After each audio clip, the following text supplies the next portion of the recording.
everyone. Welcome to Wealth Redefined. I'm your host, Michael Reynolds, independent financial advisor and owner of Elevation Financial. Thanks for joining me today. Glad to have you with me on the show. Glad you are here. I'm here today to tell you why your financial plan is wrong, or at least that your financial plan is wrong, and also why. But hear me out. It's not going to be a downer today. It's going to be hopefully pretty positive. But I do want to start out by saying, yes, I am going to explain that your financial plan is wrong and why it's wrong and why everyone else's is as well. So let's dig in. Let's talk about that. So what I do is financial planning.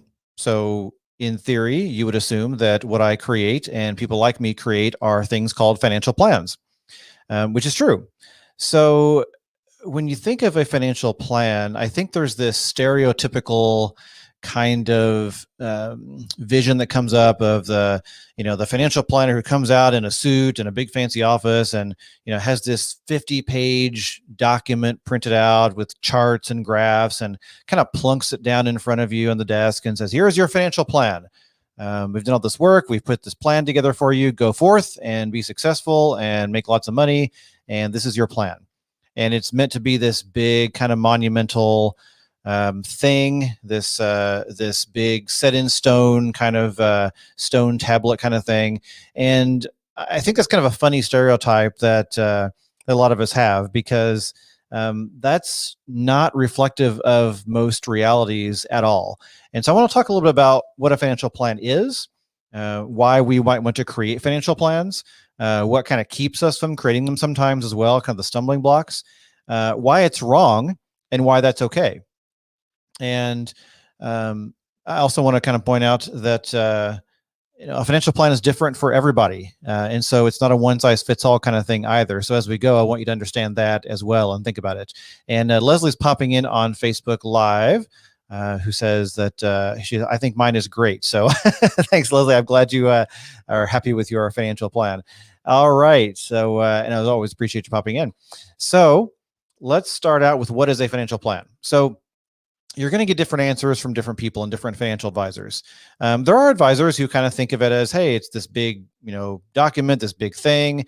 So a financial plan is really, to me, it is a set of actions and forecasts and decisions that will lead you to a certain place. So if you think of, what's a floor plan for a house, it's kind of the drawings that define how the house is going to be laid out. If you go on vacation, you put a plan together for your vacation. It's like, okay, on this day, we're going to do this day, we're going to do that. And you kind of outline a plan for that. If you're in business, maybe you have a marketing plan. A marketing plan is an outline of, hey, what are you going to do to market the business? And what are those things going to look like? And what kind of schedule? So I think we all kind of know what a plan is generally. A financial plan is very similar. It's a set of decisions, a set of forecasts, a set of actions that we've decided to take to get to a certain place. And that certain place is different for everybody. But that certain place might be, hey, I want to retire at age XYZ, or I want to change careers at this point in life and then start a business, or I want to do these 5 things before I reach a certain age, and then I'm going to do something else, and I'm going to need this amount of money for this thing, and send the kids to college and buy a house and all this stuff, and all these things we want to accomplish. If we don't have a plan, we may or may not get there, but a plan helps us define the steps to getting there. And that's really what it is. So why do we want to create a financial plan? What are the reasons we do this sometimes? Well, if we don't have a financial plan, we often are kind of giving into letting life just kind of happen to us. As I mentioned before, if you don't have a plan for, what to do on vacation, a lot of times, you just end up kind of just, hanging out and doing nothing, which to me actually sounds like a great vacation sometimes. Sometimes I just want to just do nothing. But if you're going, on a trip somewhere and you want to make sure you see all the sites, you want to have a plan together to make sure you see all the attractions in the area that you're seeing. Or if you're building an addition to your house, you don't want to just start swinging cameras and, driving nails. You want to have a clear plan for what that's going to look like, what materials you need, and how to get there. So if we don't have a financial plan, we just kind of let life happen to us. Money just kind of, flows in and out, and we aren't being intentional with the money coming in or out. It just kind of happens to us, and we are not as likely to really achieve the stuff we want to achieve and get to the place we want to get to. And I talk to so many people, and I'm in the same boat as well. All of us can look back and have these. I don't say regrets, because regrets seems kind of negative, but we all look back often and we wish we had planned better 10 or 20 years ago. No matter what age we are, it seems like we can always look back and say 5, 10, 15, 20 years ago. Gosh, if I had just done this or planned better, life would be even better now. But I hate to backtrack so much and be regretful, because I think that the experiences we have shape us, and we're supposed to be right where we are. So it's kind of a mixed thing. I don't want to be all negative about it, but it is tempting to look back and say, well, if I had planned better when I was 20 or 30, gosh, I would have a lot more money now, or whatever. So the that mindset, if it's encouraging, I think is useful, because it can encourage us to say, well, let's start today. Let's say today is the day we're going to start thinking about being intentional and putting a plan together for money. So what keeps us from putting a financial plan together? What are some things that are stumbling blocks, and why don't we do it as much? Why are all of us guilty, myself included? Why are all of us guilty of procrastinating financial planning sometimes? What are some of the things that keep us from it? Well, one is fear of failure. It's the same reason that I don't like going to the dentist. I'm sure I've got cavities. I'm sure that something's wrong in there. I don't want to know. I'd rather just be blissfully ignorant.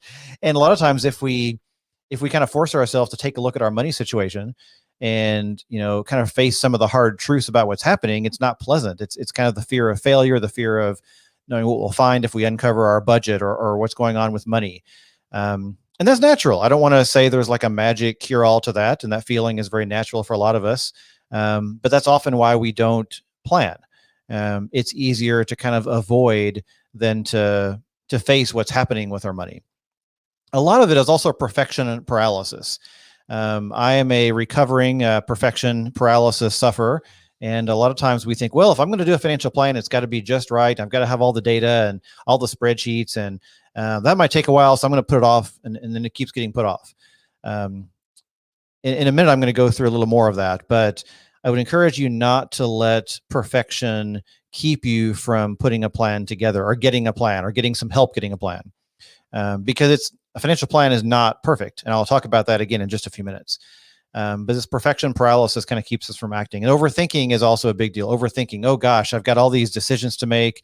Am I going to send the kids to college, or what if they don't go to college, or what if I invest in that fund versus that fund, or what about Bitcoin, or what if I do all this stuff? So there's so many decisions in front of us with money, especially, and there's a lot of noise. There's so much noise out there. If you watch the big media sites, or the big media shows or programs, or things where the people are yelling at you about the market. If you look on Facebook and see all sorts of things about the stock market doing this or that, or cryptocurrency, or what this company or that company is doing, or what the government's doing, it's all just scary, and it leads to so many decisions. What do I do? What do I invest in? Do I invest in this or that, or do I not invest, or do I make this decision or that decision? It's all just very overwhelming. And so overthinking kind of takes over sometimes, and we think, well, I don't really know what to do or how it's all going to turn out, so I'm just going to do nothing and just kind of float through life. And I'm not really a big fan of that. I'd rather be intentional, but I understand why overthinking can keep us from acting. So what is the goal of a financial plan? Let's talk about the thing I kind of led with, which is your financial plan is wrong. So why is it wrong, and why is everyone's wrong? When you approach financial planning, I want you to think about this. The goal of a financial planning is not to be 100% correct. It is to be less wrong over time. My clients have heard me say this a lot. So if you're my client, you're listening to this, this is very familiar to you. You've probably heard me say that the goal of financial planning is not to be 100% correct. It is to be less wrong over time. And I really want you to remember that. Less wrong over time is the goal, because we don't know what the future holds. Financial planning is not this magical cure-all that gives us this perfect roadmap to a destination of sitting on the beach at age 65 and doing nothing. Financial planning is a process, not a project.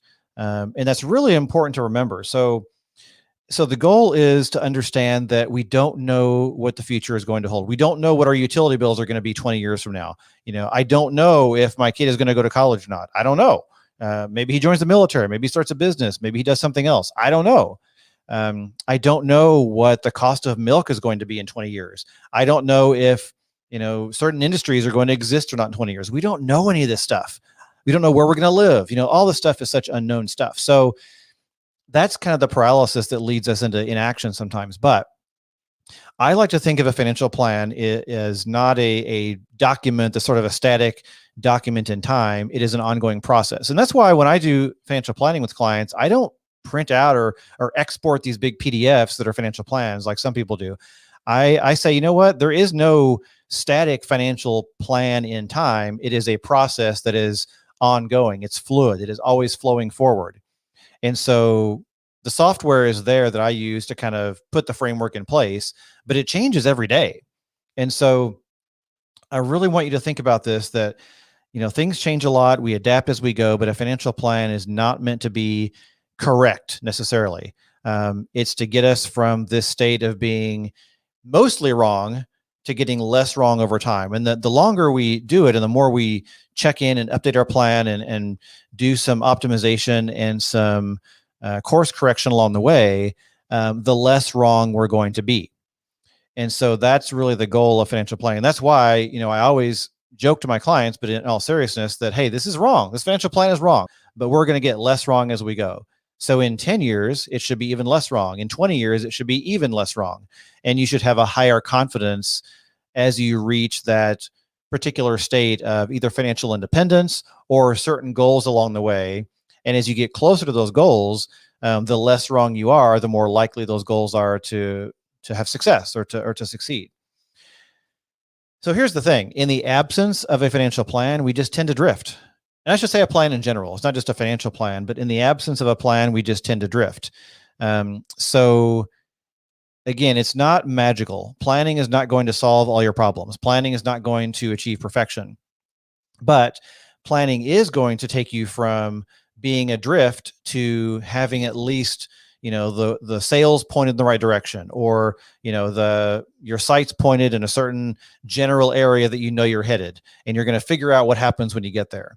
That's the goal, is to get away from the drifting mode and get more into action mode. So, as I said before, a financial plan is not a project.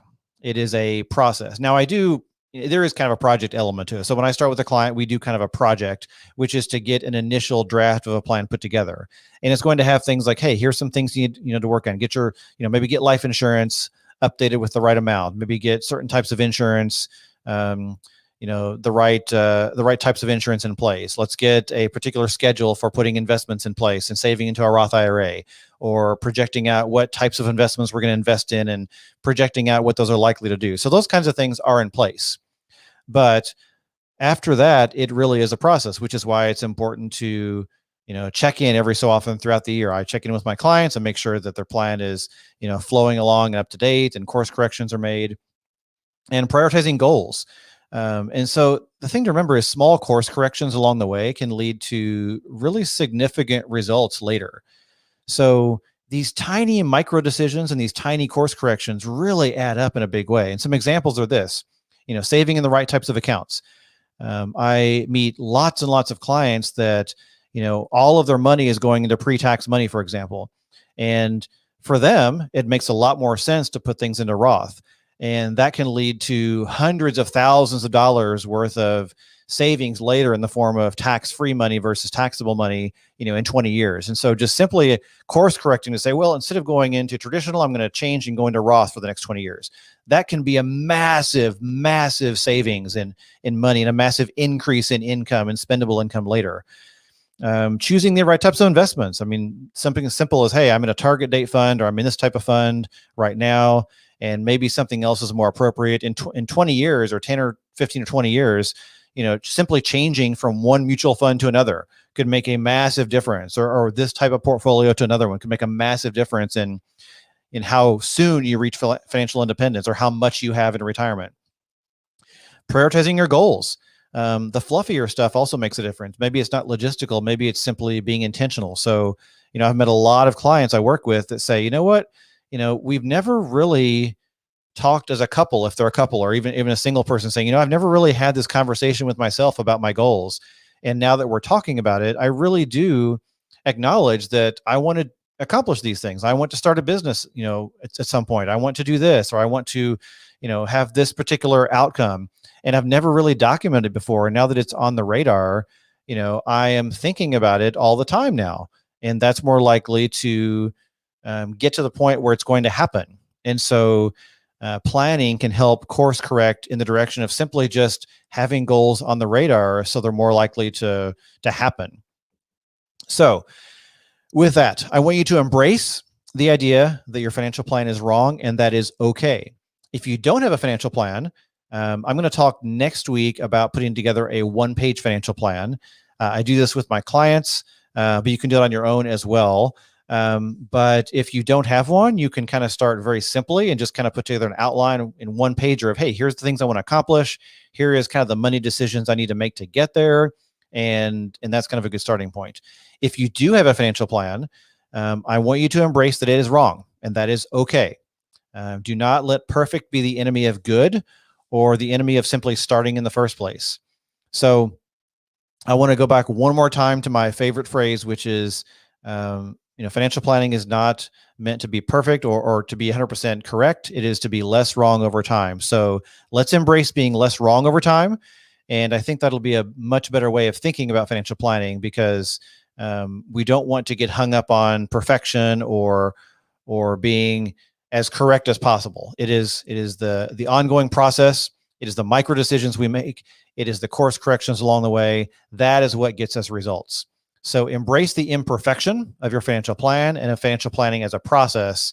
And I think that will helps me anyway get over kind of the hump or the initial resistance or friction of getting started or keeping it going. So I hope that is helpful to you. I've had this conversation quite a bit with clients, and I wanted to share it with you because I sense there are people out there that it might motivate a bit or help kind of get into a mindset that is hopefully helpful and valuable and useful. So with that, thanks again for joining me today. I really appreciate it. As always, you know where to find me. I'm at elevationfinancial.com. I do complimentary money sessions with anybody who would like to ask questions. I'm super low pressure. Even if you don't want to work with me, you're welcome to book a meeting and ask questions anyway, and I'm happy to answer them. So go to my website, which is elevationfinancial.com. Click on that friendly button on the homepage to book a time, and happy to chat. Thanks everyone for joining me today. Have a great day. See you next time.